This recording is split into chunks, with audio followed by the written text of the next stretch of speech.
Downtown Jacksonville's new electric scooters are fun and popular, but they can also be dangerous. Tonight, a new warning from one of the scooter's vendors.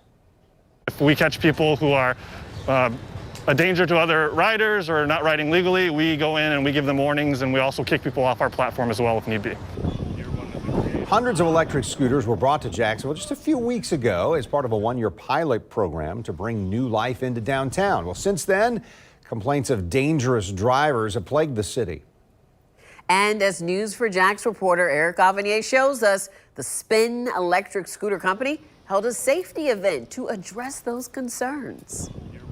Well, that safety event could not have come at a much better time because we are now just learning for the first time that a scooter rider was hit by a vehicle, but we found out that rider was okay. And many of our viewers may recall that we were just out here last Friday night here at the intersection of Bay Street and Noonan when we were doing a live report and we saw a young female on one of those scooters traveling in the wrong direction and almost get hit by a vehicle.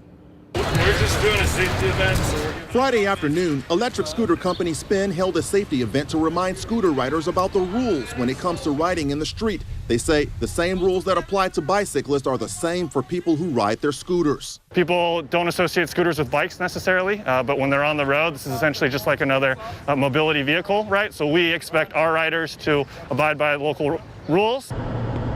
The rules include obeying traffic lights, not weaving in and out of traffic, and not traveling in the wrong direction on one-way streets into oncoming traffic. Last Friday at 1 a.m., our camera captured all of the above and more. We also recorded video of the driver of this red car tapping his brakes to avoid hitting a scooter rider who ran a red light while riding in the wrong direction. I have seen some of the people not following the road rules. And Ebony Lake also attended the safety event. She was one of many people who received a free safety helmet after watching a video about safe scooter riding and then completing and passing an online test. Something like this was very much needed. We thank Spin for coming out and actually giving out helmets for free if you take that test. If we have a bunch of people just running around on these things without any sort of like safety or whatever, then people are going to get hurt. Spin operations manager Edward Sun says his company will partner with JSO to provide riders with more education about road rules and making sure those rules are enforced to reduce the chances of injury or death.